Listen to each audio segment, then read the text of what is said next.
Amen. We completed our study of the counterfeit in this morning's presentation, and we wanted to focus in these final presentations on this triple application of prophecy, 2 world wars, the first and the second equaling the third. We briefly reviewed how we came to the history of World War II. It's through understanding these 2 lines of Pyrrhus that have been laid out in this continuum top line, his history in Macedonia and his history in Italy. And we came to these lines through the 273 of Acts 27, placing that between Panium and Sunday law.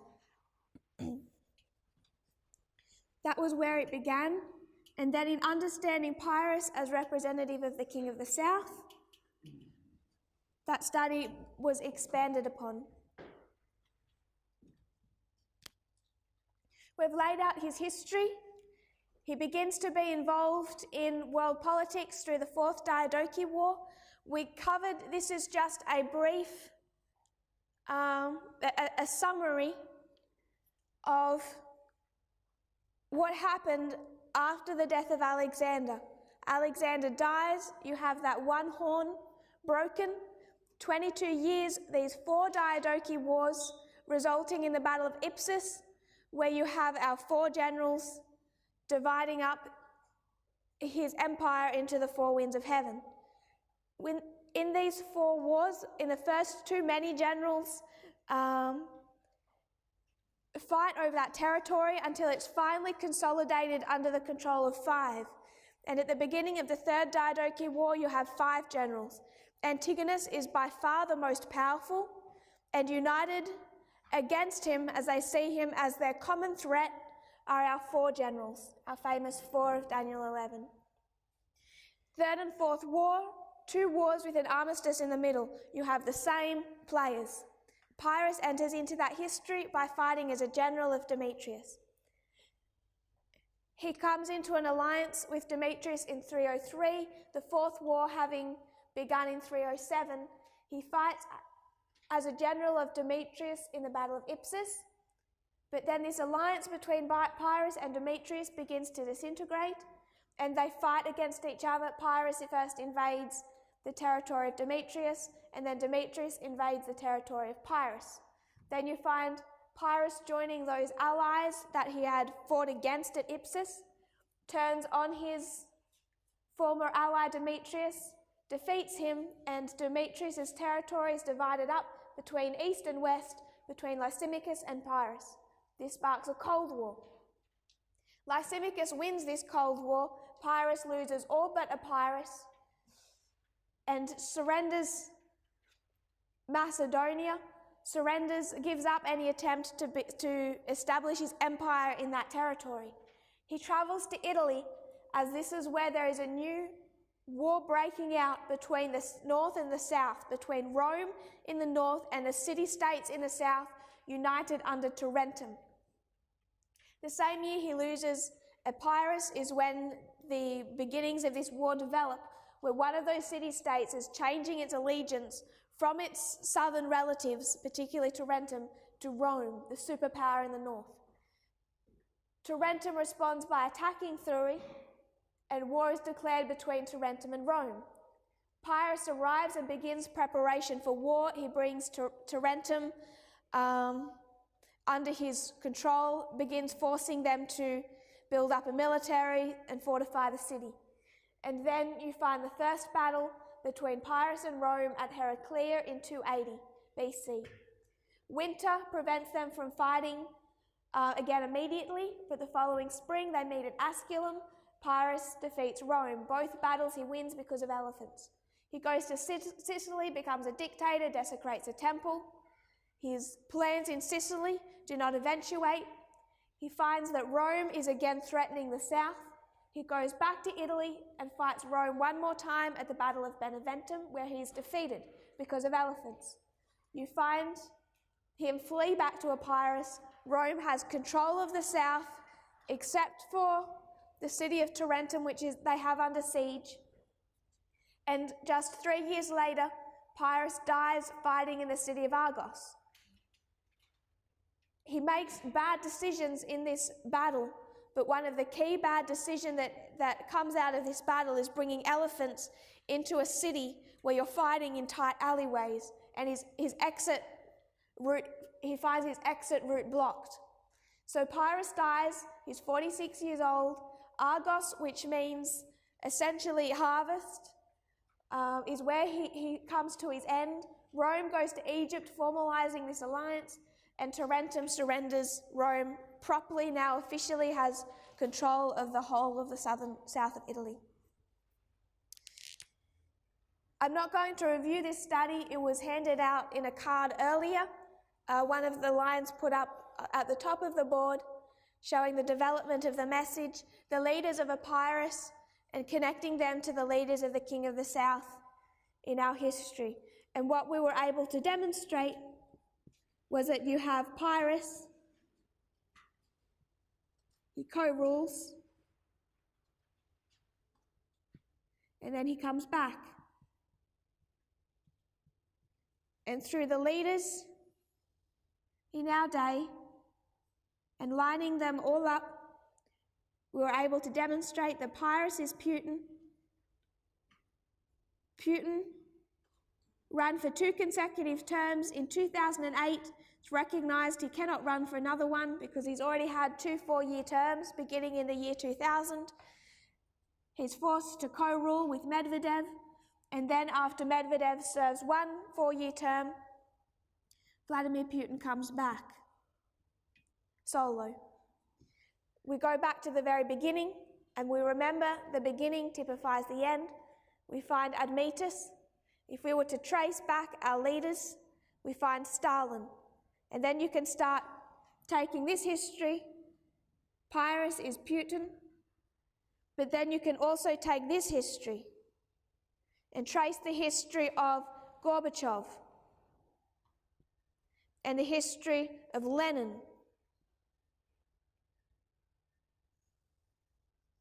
And see that while Pyrrhus represents Putin, if you see the end from the beginning, the first dictator of the King of the South, the final dictator of the King of the South, it's Stalin and Putin, beginning and end. And that's where we took it into this history, the history of World War II. So that's a brief overview. It has been done in previous presentations, if you wish more detail.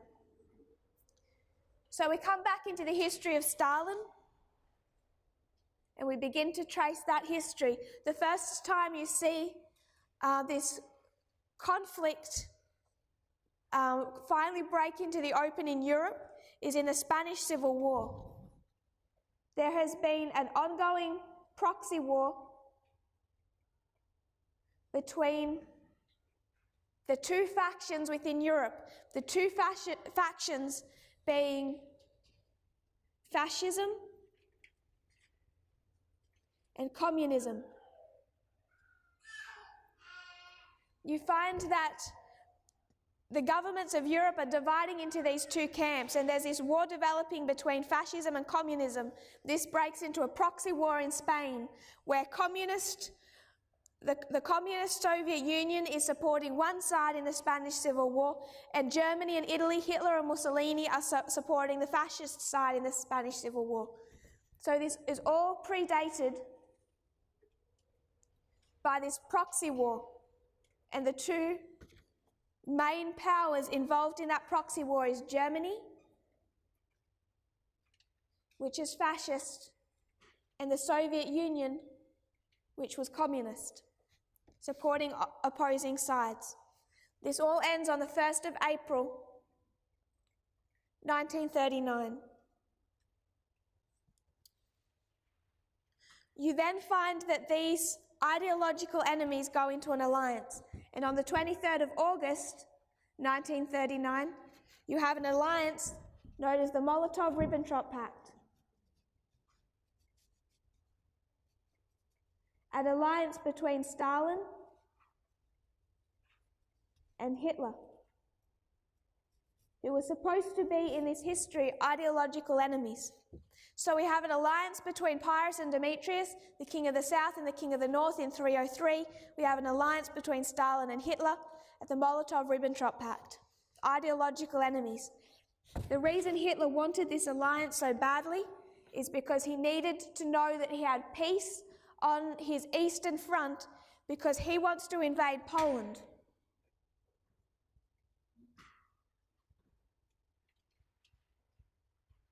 And he invades Poland on the 1st of September, 1939. Just about a week, 10 days after he goes into this pact with Stalin. It's what he's been waiting for this entire time. Connected to this Molotov-Ribbentrop Pact was also an agreement that they would start dividing up spheres of influence, which is what they immediately began to do. And in this history, they're dividing up spheres of influence over particularly Eastern Europe.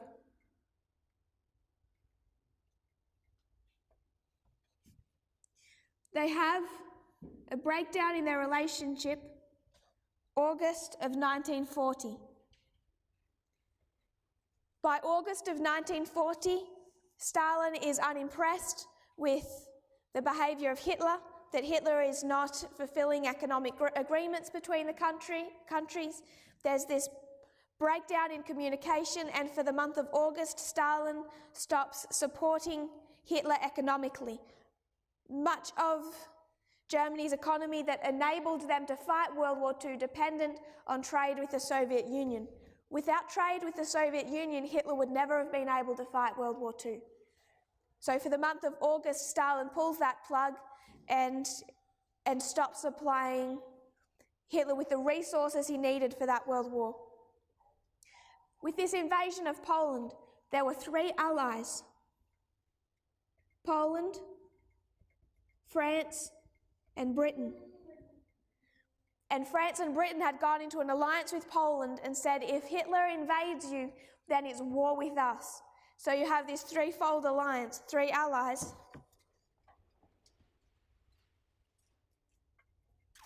Versus this superpower bully, Germany.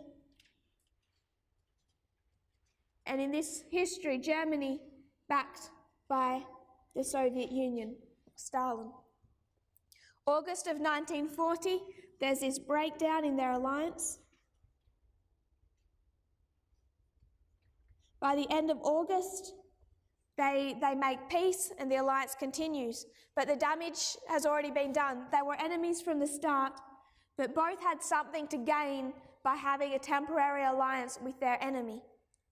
Hitler decides that the time to treat Stalin as an ally has come to an end, and now he wants to go back to his original plan, which was to defeat the Soviet Union.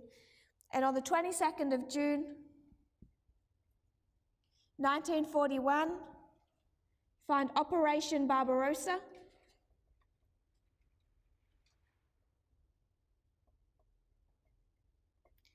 Hitler invades his former ally.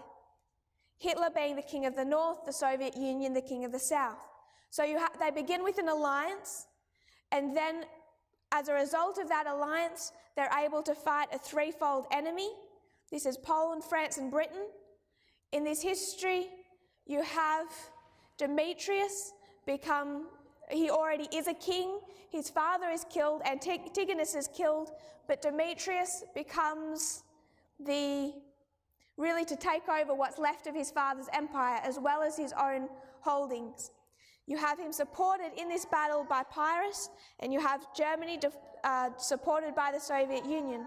They divide the territory into spheres of influence. Their relationship breaks down, and then it's finally fully broken when the king of the north, or Demetrius, invades the king of the south, or a Pyrrhus, or Germany, the king of the north, defeats the Soviet Union, the king of the south.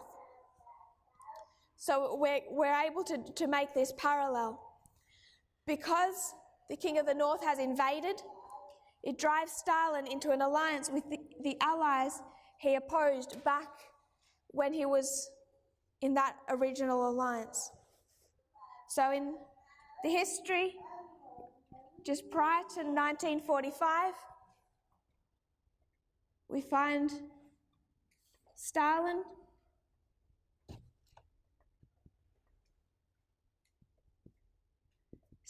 joins the Allied forces. Germany is defeated by this alliance, but particularly two powers. It's Russia, or the Soviet Union,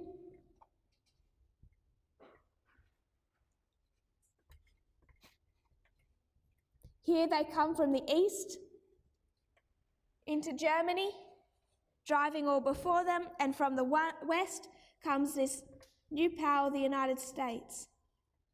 And we find that the territory is divided between east and west. The Soviet Union coming from the east, the United States from the west, and they met at the Elbe River in Germany.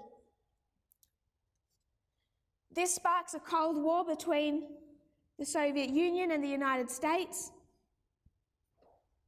And this Cold War, fought with traditional Cold War tactics, results in 1989, through sanctions and subterfuge, you find that the Soviet Union loses all except Russia, the borders of Russia itself. At this same point in time, you also can start seeing this other dynamic develop that's going to lead to further tension down the line. Here it's 3, and you have another story still involving the King of the North and the King of the South, but there's beginning to be a change of geography. This is a new dispensation, or a meager history. And in 1989, as you see that develop, as part of that, you also see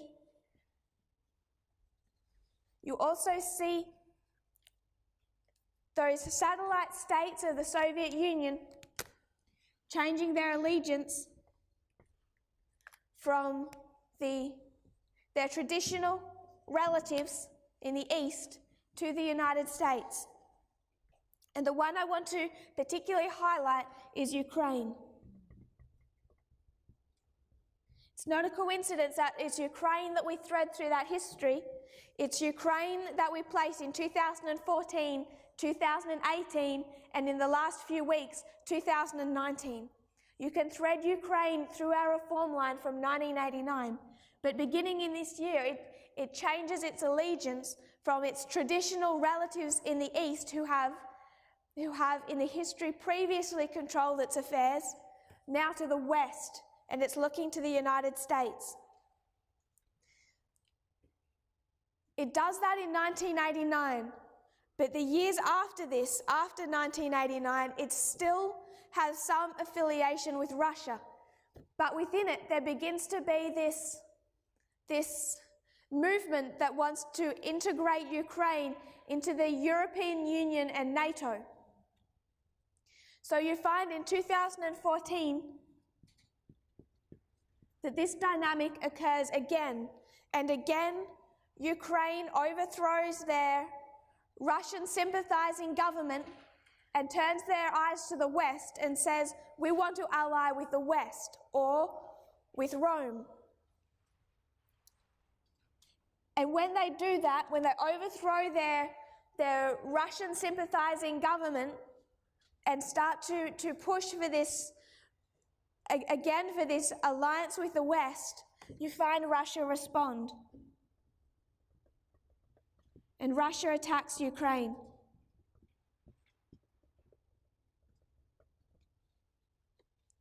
Through this history, 2014, you see, we won't for time go into all that developed in 2014, 15 and 16 and the role that Russia played in those years, in those affairs in Ukraine and then in the presidential election. There's simply not time. We're still in review mode, if I can put it that way. So to get through review, we won't go into all the details, but in 2016, you see this preparation that the King of the South is making to be able to challenge the Roman superpower, or the North. In 2016, through that presidential cycle, you see Putin prepare all that he needs to take on the West.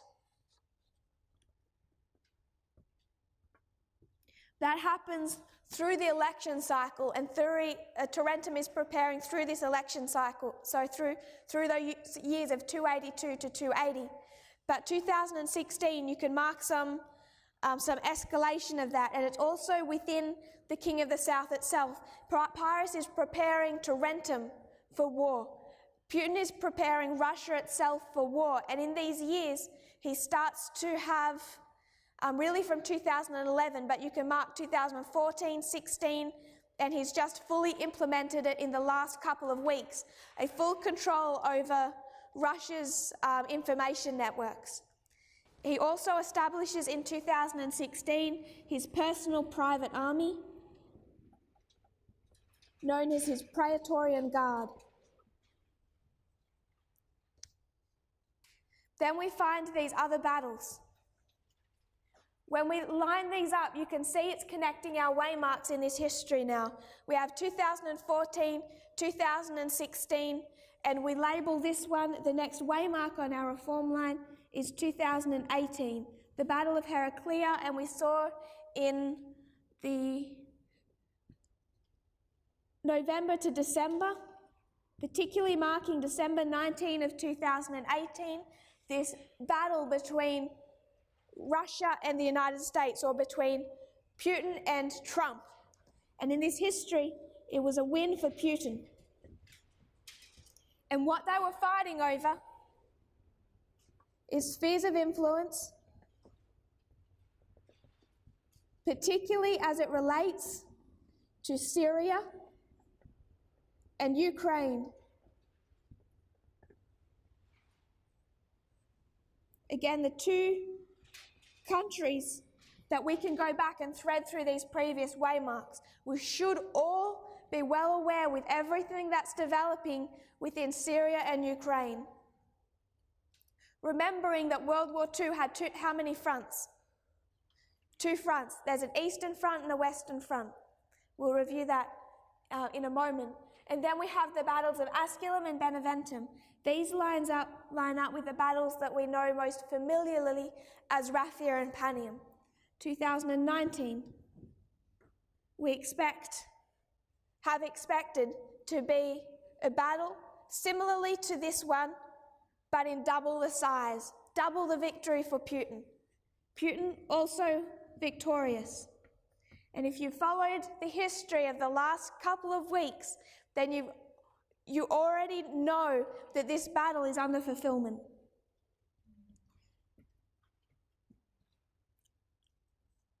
I won't write Raphia there because it's a different line, but if you're having problems visualizing it, this is where we would line up Raphia and Panium. Raphia we know is a victory for the King of the South, Panium a defeat. And they're using the same mode of warfare in each one of these battles. Through this history, it's elephants. What won the battle at Ipsus was elephants. At Heraclea, Asculum, at Beneventum, it's elephants, and you even see them impacting the Battle of Argos. So all the way through, you have this common theme of mode of warfare.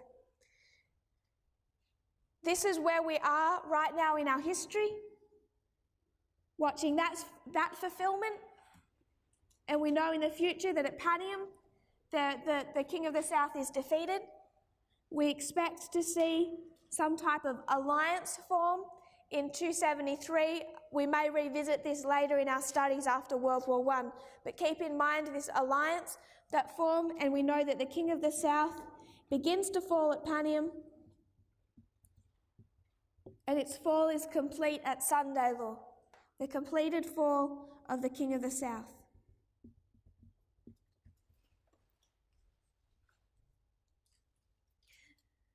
So in a very brief review, those are the two lines, the Alpha and Omega histories of Pyrrhus, and then you find the Alpha and Omega histories in our time of the King of the South.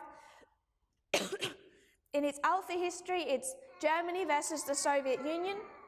In our history, it's the United States versus Russia. I just want to go back to the counterfeit and remind us of one subject.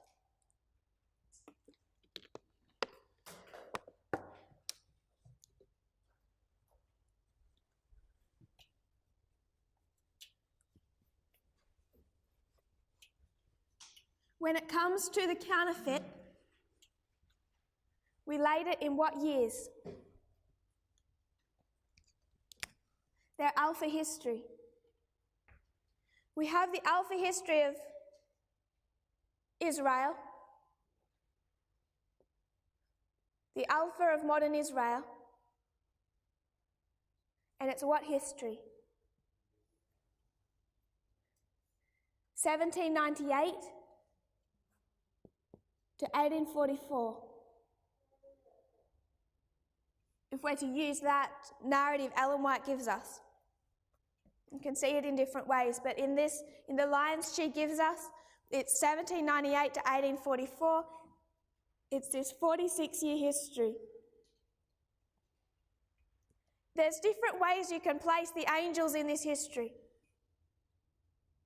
But one of them is the following. One of the ways she describes this history is that it's the first angel and the second angel, and then in 1844 you have beginning the third angel, and it's going to travel through history until it's empowered.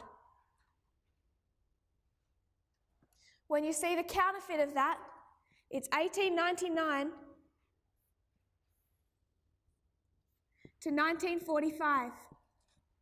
And you have Satan also doing a work to restore his church. So what's the counterfeit of the messages? If it's the first and the second angel's message that resurrects God's people in this history, then when you come to Satan's history, or the alpha of modern Babylon, what do you expect to see? It's 46 years, and what brought the Catholic Church to a position of restoration at the end of those years was 2 world wars. You have World War I,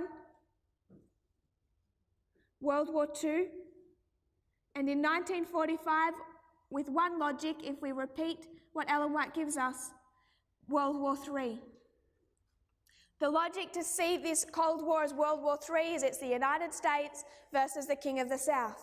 Same dynamic we have today. So in one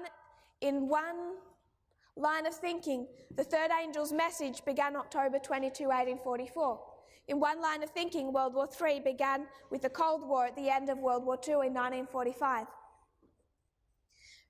The first angel's message isn't doing much in 1798. William Miller is a teenager. He hasn't started studying. It doesn't begin until years later. The preparation for World War I you can trace to 1899. In 1899 is the first Hague Conference where they write the rules of modern warfare. So you can see the development of modern warfare from 1899, but the World War itself took time. You can see the development of the first angel arrive in 1798, but the giving of that message took time. But that same first and second angel's message pattern that brings God's people to a position of restoration, that raises up a church, occurs in the same 46-year pattern where World War I and World War II did the same work within the papacy. It provided the right conditions and it resurrected them not just as a world leader, but also financially. Particularly in World War I, as countries began paying the Vatican to interfere within Italian politics. It resurrected them financially. Beginning of World War I, the Vatican is broke. By the end, they are far from it. So you see this pattern, and you know that World War II has a place in this history as a work is being done within the papacy. So you see, even on this level, the significance of this war between Nazi Germany and the communist Soviet Union. It isn't just a type of our history, it was part of the alpha history of modern Babylon. It was meant, if Satan's plans had have worked out, it was meant to be the end of world history, or the setting up of his kingdom and the end of the great controversy. At a time when Adventism is in no condition to be able to respond and protect themselves. 1844 ended in a disappointment. 1945 ended in a disappointment. And we'll revise that again. So when we have an Alpha and an Omega history, one other element to this, we talk about the 46 and the 4 and the 6. We talk about the 10 Commandments.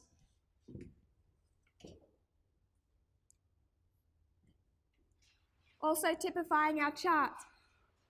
Two tables of stone. How many commandments on the first? 4. Commandments on the second? 6. And we talk about that number 46 and the 2 charts or the 2 tables of stone. We've talked about that for years within our movement. You come to the world wars. World War I. World War II. How many years was World War I?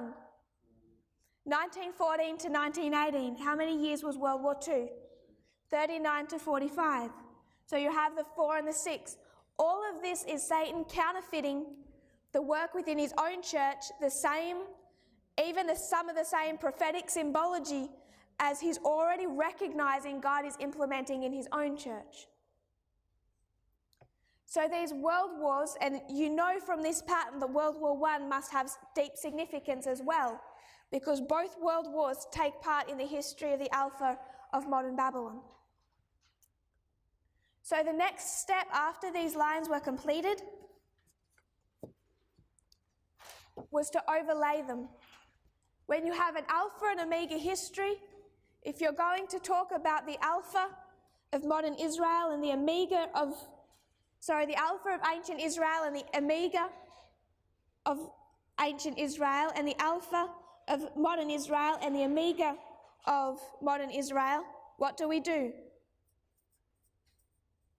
We cut our lines and we overlay them, because the beginning typifies the end.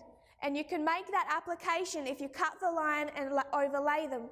So what we then had to do was see that not only does Pyrrhus in Italy teach us about the war in our time, but the history of World War II and the history of Stalin is going to teach us about World War III and the history of Vladimir Putin. So the next work that we were to do was where these dispensations meet to cut our line and overlay them. And that's what we have begun to do on this board here. So all I want to do is lay out this history, where you have Pyrrhus in Macedonia, his Alpha history, beginning in 307. And you have this war where Demetrius frees Athens from a dictator. In 303, you have an alliance between Pyrrhus and Demetrius. In 301, you have the Battle of Ipsus, and 3 allies, Cassander, Lysimachus, and Seleucus, facing off against their mortal enemies, Antigonus and Demetrius. Demetrius being supported by Pyrrhus. After this battle where Antigonus is killed, you find Demetrius and Pyrrhus. Demetrius, now a completely unrestrained king, unrestrained from the control of his father who exercised really a dictatorial control over the son. Demetrius is freed from the dictatorial control of his father. He expands his own kingdom, and you find the division of spheres of influence, particularly through the country of Macedonia between Pyrrhus and Demetrius. This causes tension, and in 291, Pyrrhus invades the territory of Demetrius, or Thessaly. Demetrius responds aggressively, and in 289, 288, Demetrius invades the country of Epirus. Demetrius here is engaged in a massive military build-up.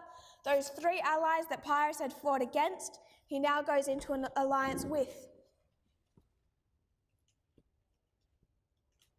And in 287, Pyrrhus has joined the allies. Demetrius is defeated by Pyrrhus and Lysimachus, and his kingdom is divided between east and west. Pyrrhus and Lysimachus now engage in a cold war, which ends in 285, where Pyrrhus loses all but the borders of his own country. We come down, this is his Alpha history, we're going to overlay it with his Omega. 285, you find this city-state theory appeals to Rome. 282, you find Tarentum attacks theory. And war now begins, or is declared, between Rome and Tarentum. In 280, Pyrrhus begins the preparation of Tarentum. First battle fought in 280. Towards the end of that year, in the late autumn, just prior to winter, they meet at Heraclea.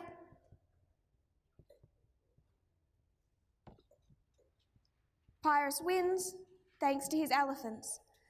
279, they meet at Asculum.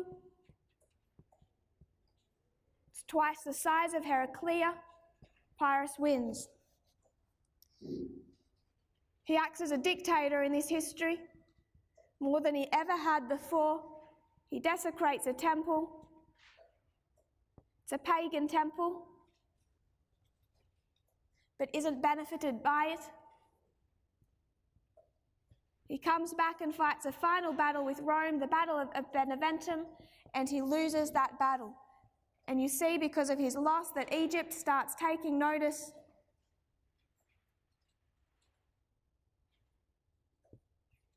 of Rome. All culminates in 272 with the final and full defeat of all the south of Italy. And you see Rome return to Egypt. Connecting this history into the history of World War II, the Alpha history, we find there has been a proxy war. The Spanish Civil War comes to its end on the 1st of April 1939. This has been a proxy war between communism and fascism, between Germany and the Soviet Union. Those two enemies that here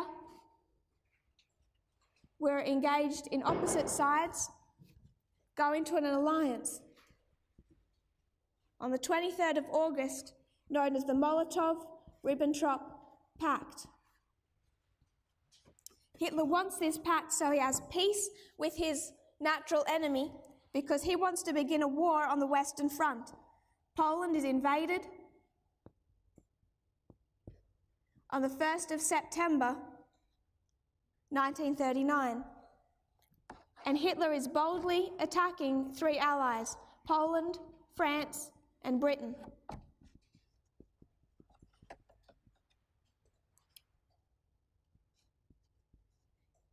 And in this invasion, he's supported by the Soviet Union and Stalin. This alliance between the two supposed to be enemies breaks down in August of 1940, and you see Stalin suspends trade to Germany. 22nd of June 1941, this war breaks out fully Operation Barbarossa, Hitler invades the Soviet Union. Because of this, you see Stalin go into an alliance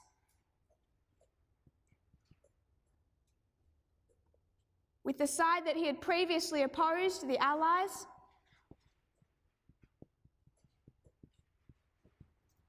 You see Germany defeated, particularly by two superpowers, the United States from the west and the Soviet Union from the east, and Germany is divided into east and west in 1945. This sparks a Cold War between the United States and the Soviet Union that ends in 1989, where the Soviet Union loses all but the borders of Russia. Those are our three histories, Alpha and Omega of Pyrrhus, Alpha and Omega of King of the South in our time. Then we made application of this history, and all we have to do is lay the dates in here. 1989. In 1989, you see the end of a proxy war between the King of the North and the King of the South. Lines up with the Spanish Civil War. You see Ukraine changing its allegiance. 2014. If 2014 lines up with the Russian attack into Ukraine, then 2014 also lines up with an alliance between the King of the North and the King of the South that we call collusion. 2016, you find the war begin on the Western Front. The invasion of Poland was why this alliance was necessary, to invade and begin a war on the Western Front. You find Trump taking on the three branches of the US government. And we don't have nearly enough time in this camp meeting to go into the intricacies of the Battle of Ipsus and the evidence behind this application. But in 2016, you find Trump and Putin already in some form of an alliance. They take on the three branches of the US government, and it is Trump versus the three branches of the US government, or Clinton, depending on which perspective of Ipsus you want to use, and in that he's supported by Vladimir Putin. Their alliance continues until December of 2018, where it temporarily breaks down, and then they're able to come to an agreement. 2019 lines up with Operation Barbarossa, Asculum, and the invasion of Epirus. In this history, you see another battle between the King of the North and the King of the South. Putin versus Trump. Lining up to Panium 2021, where Putin is defeated. We know in this history, Putin is victorious. At Panium, Putin is defeated. We will see this alliance develop, and then Sunday law, the final completed fall of the King of the South. So that's how the application looks in our time without going into the intricacies of the details. We have 4 battles marked in this history. The 4 battles being the Battle of Ipsus, 2016, war begins on the Western Front. There are 2 fronts to this war. We miss half of our message if we're looking to external events between Trump and Putin or Russia and the United States. Half of the external events, at least, that we should be following is the events occurring inside the United States, inside what we would term the West. This war has 2 fronts, and since this election, one of those fronts is concentrated in the West. It's this year that we see the Eastern Front develop. But when we talk about the Western Front, we should be following the events occurring within the United States as you see this country become polarized, and we see impeachment and conflict over, again, Ukraine. If you see Ukraine and you see Syria, we should be following those events. We've seen them enough in 14 and 16 and 18 to know that they are key subjects for our history.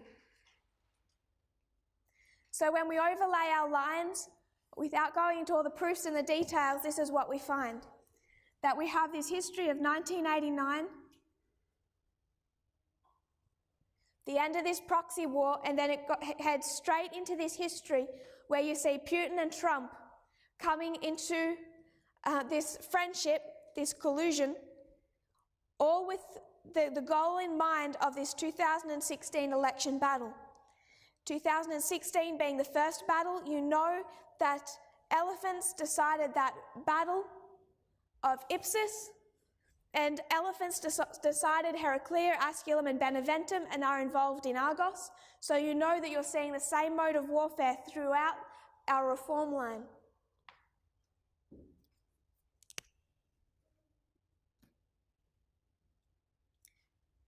In fact, in another study, when we head into our key subject, you also see in 1989, you can see the elephant. So from the time of the end, you have this information war mode of warfare all through this history.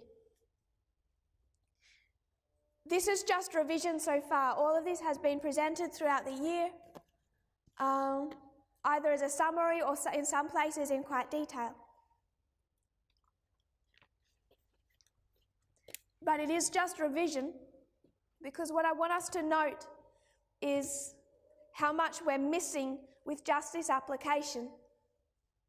When we do this application of World War II, and we're able to see these two fronts of World War III in our own time, the Western Front from 2016, the Eastern Front from now 2019, how much of our reform line are we missing? Question, what are they fighting over? Spheres of influence. They're fighting over spheres of influence. So you see, we know that the Eastern Front begins when? 2019. We're watching the beginning of the Eastern Front. And we're saying that what they're going to fight over are these spheres of influence. So if they're fighting over that now, if they're fighting over Syria and Ukraine and these spheres of influence from 2019, what were they doing back in this history and this history? Fighting over spheres of influence and Syria and Ukraine. It's not a new development.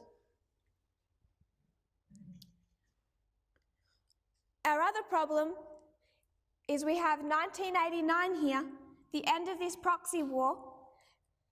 We're talking about the King of the North and the King of the South in the history of 1989, the end of that war. And then in this line, it skips how many years? It skips 25 years of history. So we have 25 years in here. And World War II is skipping 25 years. It skips the Gulf War. It skips the rise of Vladimir Putin. It skips the war in Afghanistan, the war in Iraq, the conflict over Libya, all of those events that occurred between Vladimir Putin and the West, skips all of that history and goes straight to the history of the rise of Trump and our dispensation. So you know that there is a gaping hole in our reform line. If we've been here 30 years, World War II is skipping 25 years of that. So you know that we're missing 25 years of application. The second key. First key being this skipped history. The second key. You go into the history of modern Israel and modern Babylon, And you know that in the history of modern Babylon, in the Alpha history, World War I and World War II were back to back and both significant. That Satan was doing a work in both histories, history of World War I and history of World War II. So if we have a prophetic explanation for World War II, we must also have a prophetic explanation for World War I. Another clue. World War I and World War II are one war. They're a war between Germany and an eastern front and a western front. World War I is a war where Germany fights on the east and on the west, and they're fighting against Russia on the east and against Britain and France. There's an armistice. That armistice leads to it leads to conditions placed on Germany that disillusions the German population and leads directly to World War II, where again Germany fights the Soviet Union on the east and France and Britain on the west. So they're one war, but there's a break in the middle. When you come up and you see the application we're making, in the Fourth Diadochi War you have this king of the north or superpower, Antigonus, with his son Demetrius, and they are fighting against these allied forces. We've traced the Fourth Diadochi War, but the Third Diadochi War is the exact same players. There's two wars, just with a break in the middle. So it's already forming the pattern of World War I and World War II. So you know that the Fourth Diadochi War leads to World War II. So the Third Diadochi War must have some relation to World War I. And when you go back into the history of this Third Diadochi War, it's the Third Diadochi War that gives us what we need to begin to open up the history of World War I. So as of October 2018, we laid out World War II, and it has been taught throughout the year. Meanwhile, many of us recognized that World War I must, in this dispensation, complete that study. We recognized that it relates to modern Babylon and that it connects to the history of World War II. And we recognized that something must come, suspected World War I, that would give insight into these 25 years particularly. Going back to the counterfeit, we see the first and the second angel's message do a work in 1798 to 1844. We see the first and then the second and then beginning the third. And we've paralleled that with the First and the Second World War. When it comes to our history, this is the Alpha of modern Israel. When it comes to the Omega, what do we say these angels do? When it comes to the Omega history, the first and second angel's message do what? There's a combination. The messages combine. So in the Alpha history, you find 1A, 1E, 2A, 2E, and they're in a form separated. But when you bring them into the Omega of modern Israel, those messages, we call it the combining of the messages, and you see the first and the second and the third angel's messages start to overlap. The First and the Second World War, these world wars are separated. But when you make application and you go into the Omega of modern Babylon, based on the combination of our three angels' messages, you can also see the combination of the world wars. And in this history, you see the First and the Second World War are going to overlap. The First World War will come in before and explain this history, particularly this 25 years. But they're also going to overlap, just like the First and the Second Angels' messages. And the First World War will also add more detail onto our own history of 2014 to 2019 and through to Panium. So I want us to also expect that, the combining of the messages, the combining of the world wars.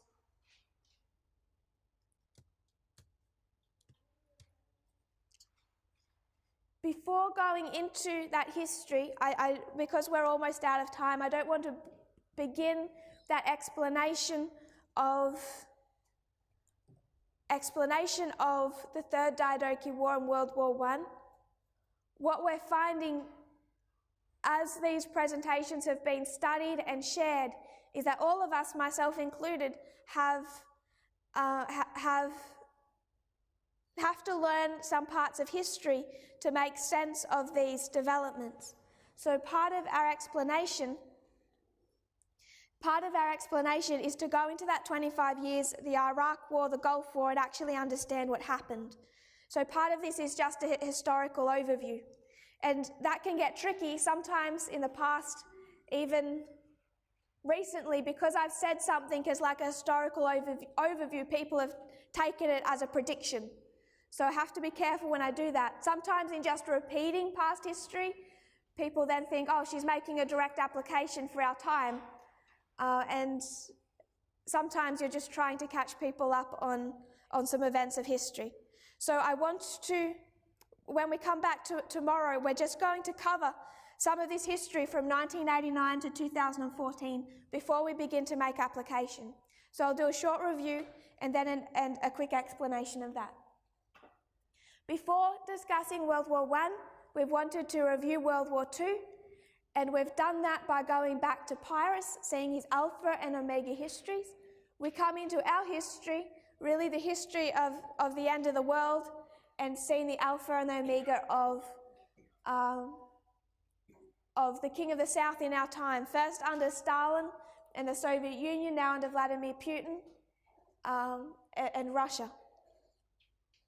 We've cut our line and overlaid the Alpha and the Omega histories. All of these three histories are key to explaining our time, and a detail of that I should explain before we go any further.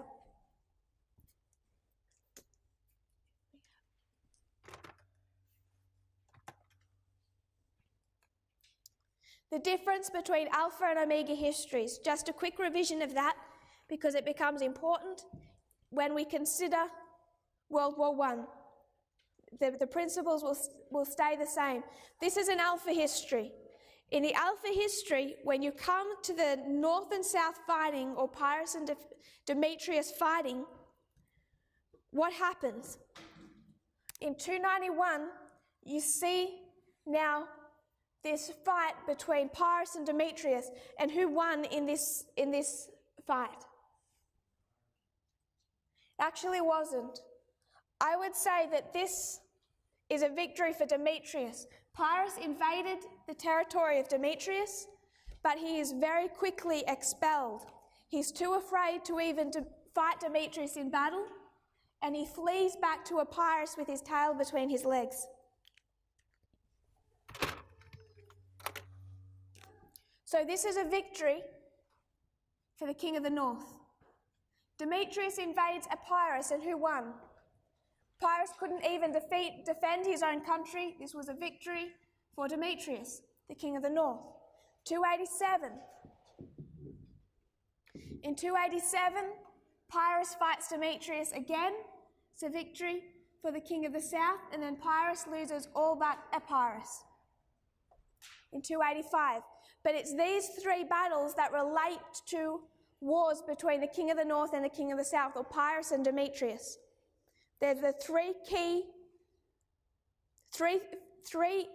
conflicts between the King of the North and the King of the South as they are in that history. You come to Heraclea, and it's Pyrrhus versus Rome, and who wins? The King of the South. Asculum, Pyrrhus wins, the King of the South. Beneventum, Pyrrhus loses, it's a victory for Rome or the King of the North. August 1940, Stalin suspends trade to Germany. Without going into the history, out of that conflict, Germany is able to negotiate a much better deal for itself. It was resulted in a victory for Germany. Operation Barbarossa was very quickly a victory for Germany. It's the largest invasion known in human history. It took over vast swaths of the Soviet Union before Stalin even accepted that he had been invaded. In 1945, though, Stalin has come back, joined the Allies, and he defeats Germany, a victory for the King of the South. You come into our history, and we already know at Panium, it's a victory for the King of the North. We already know that at Raphia, it's a victory for the King of the South.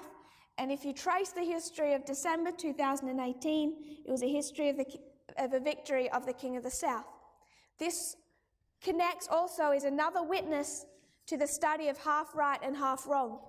In an Alpha history, it's a victory for the King of the North, a victory for the King of the North, and then finally a victory for the King of the South. In an Omega history, it's a victory for the King of the South, a victory for the King of the South, and then finally it comes around and a victory for the King of the North. This is the difference between Alpha histories and Omega histories. So in 1945, the King of the North is defeated. You line that up with Panium, and the King of the North is victorious. That's one extra evidence that when you deal with an Alpha history, you're dealing with a history of failure. Because if Germany had have won that war, would there be any need for the United States today? The United States would not be here as a superpower if Hitler had have won the Second World War. So the only reason that you have an Omega history is because the Alpha history failed.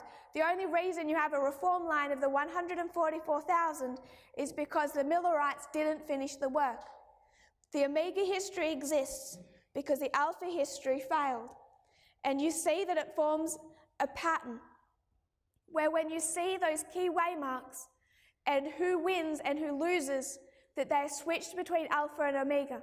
We said 1945, it's a disappointment and failure for Germany, but it's also a disappointment for who?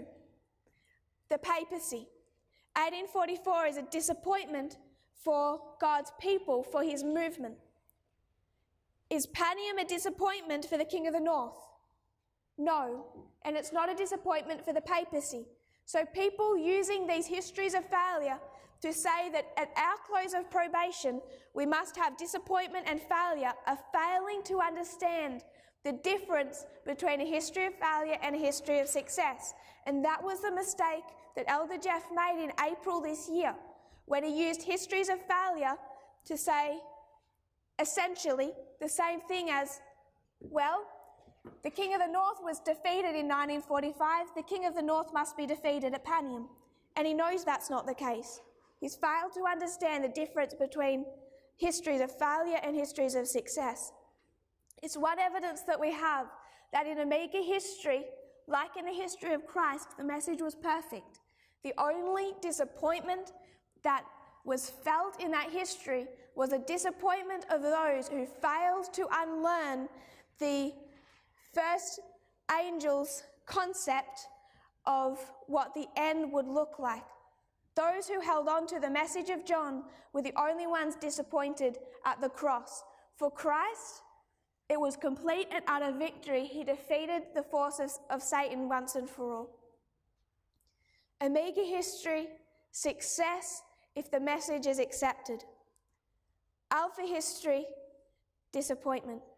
So when we come to the history of World War I, we're going to have to follow the same pattern.